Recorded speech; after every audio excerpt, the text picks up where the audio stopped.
जनाब स्पीकर,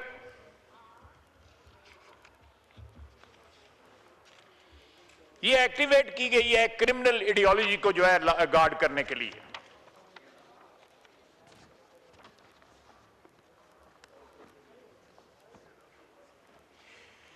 जनाब स्पीकर, ये फसादुल अर्द में, और हमारा मजहब कहता है कि जो फसादुल अर्द में जो लोग शामिल हों या जो परपेचुएट करें या परपेट्रेटर्स हों इसके, उनसे कोई नेगोशिएट नहीं किया जा सकता। हमारी पाकिस्तान की स्टेट की रियासत की ये बयानिया है या बॉटम लाइन है कि nobody in Pakistan will be allowed to rationalize violence. ये आप तशद्दुद को जब रैशनलाइज करने की कोशिश करते हैं, उसको लिबास पहनाते हैं कि ये कोई फ्रीडम मूवमेंट है या हकूक की जंग है। It's not acceptable.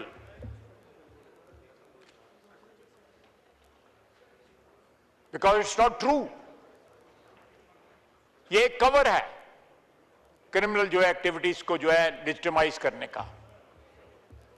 एक पूरी जनरेशन को जो है वो जहर फैला रहे हैं। लेकिन अल्हम्दुलिल्लाह आज भी सारे बलूचिस्तान में कोई ऐसा इलाका नहीं है जहां पे उनकी रेट हो। जिस तरह कहते हैं ना कि वो कि एक रेट कायम ते कम, जो भी डिस्ट्रक्शन करते हैं, खून खराबा करते हैं, उसके बाद वो निकल जाते हैं।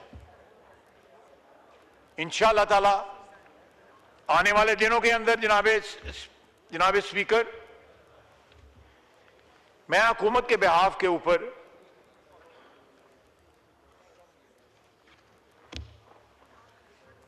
ये यकीन दिलाना चाहता हूं कि इन लोगों से कोई नेगोशिएशंस नहीं होंगी। जिस तरह ब्रूटल फोर्स ये लोग इस्तेमाल कर रहे हैं कि ख्वातीन को, बच्चों को, सिविलियंस को भी स्पेयर नहीं करते, उसी तरह जो है उसका जवाब जो है पूरी रियासत की जो है ताकत के साथ दिया जाएगा। जनाब स्पीकर, मेरी दरख्वास्त है कि इस हाउस की तरफ से एक ऐसा मैसेज जाना चाहिए जो हमारे जवान, हमारे फौजी, हमारे एफसी के लोग, पैरामिलिट्री के लोग, हमारी पुलिस जो है जहां जहां खलफशार है वो लड़ रहे हैं, अपनी जानें कुर्बान कर रहे हैं। हम अपने इख्तिलाफात भुला के तमाम सियासतदान, ये पार्लियामेंट जो है उनके पीछे खड़ी हो। ये ना हो कि हम जनाजा पढ़ने जाएं, जनाजे उठाएं जाके, और कोई पॉलिटिकल एलिमेंट जो है या कोई अपने सियासी मफादात के तहफ़्फ़ुज़ के लिए जनाजा पढ़ने भी ना जाए, पुरसे के लिए ना जाए उनके घर। ये एटीट्यूड जो है ये एंटी नेशनल एटीट्यूड है, एंटी स्टेट एटीट्यूड है। मेरी अपील है कि इस एक इशू के क्रिमिनल गैंग को जो है कोई ऐसा नैरेटिव बनाने की इजाजत नहीं देंगे कि वो अपनी मुजरमाना सरगर्मियों को कोई लबादा ऐसा पहना सके कि उसको सेंटिफाई कर सके। कतई तौर पे नहीं देंगे।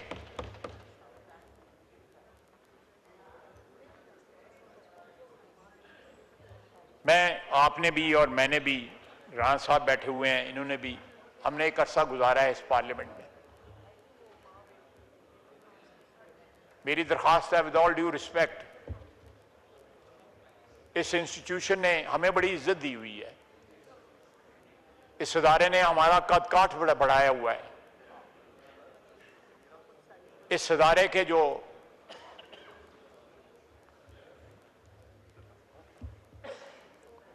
जो भी फराइज हैं या जो भी रिक्वायरमेंट हैं, हमारी इज्जत और आबरू जो बनी हुई है इसकी, उसको एक तरीके से ही पे बैक किया जा सकता है कि ये पूरा ऐवान जो है दहशतगर्दी के खिलाफ जो है यकजा हो जाए। हम इख्तिलाफात रखें, अपनी लड़ाइयां रखें, लेकिन ये 1 पॉइंट एजेंडा जो है, इसके ऊपर पूरी कौम को मुतहद होना पड़ेगा।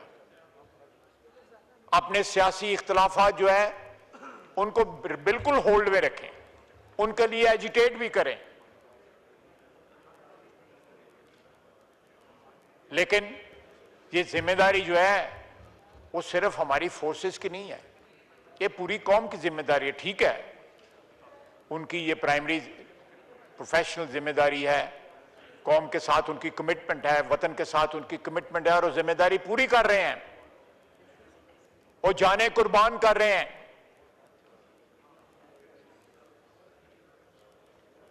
मैंने एक जवान ऑफिसर का जनाजा पढ़ा, 1 महीना पहले उसकी शादी हुई थी।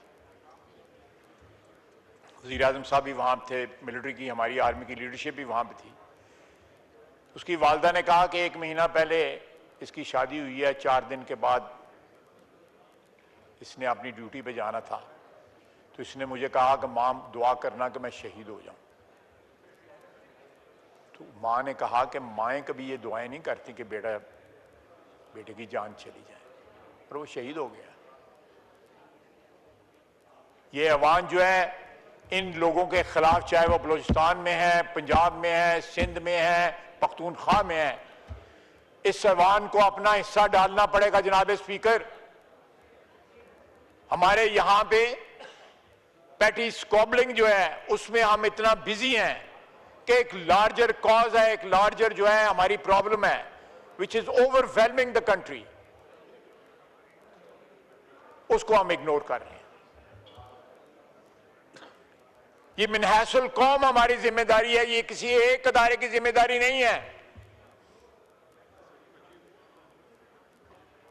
ये काफी नहीं है कि हम यहां पे रेजोल्यूशन पास कर दें, ये काफी नहीं है कि यहां पे हम तकारीर कर दें।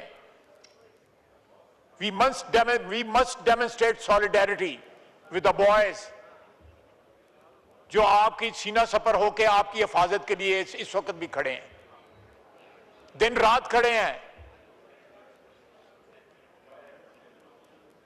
यहां पे सारा दिन हम सियासतदान जो है सिफारिशें करते हैं कि जी फलाने को यहां से ट्रांसफर करके फलाने को वहां पे लगा दें, वो घर से दूर है जी, या हो सकता है कमाई कम होती हो वहां पे। ये भी एक बहुत बड़ा मोटिव होता है कि उसकी वालदा है जी, उसके बच्चे हैं जी, सारा दिन ये सिफारिशें करते हैं। आप भी करते होंगे, मेरे सारे कोलीग्स करते होंगे। क्या हमारी जो दफाई अफवाज हैं, डिफेंस फोर्सेस हैं, उनकी ये रिक्वायरमेंट नहीं है? 4-4, 5-5 दफा जो है वो अपनी ड्यूटी पे चले गए, जहां से 50% चांस होता है जिंदा वापस आने का।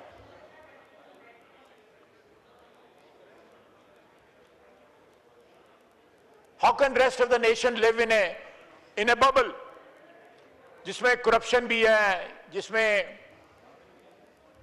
हर किस्म की आसाइशें हैं। ये हम जो बजट पास करते हैं, ये बजट कितना खर्च होता है पाकिस्तान की आवाम के ऊपर? पीडब्ल्यूडी जो है वजीर आजम ने क्यों बैन की? आप अपने हलकों में देखें, आपको जो एलोकेशन होती है, बजट एलोकेशन होती है, कितने % खर्च होता है?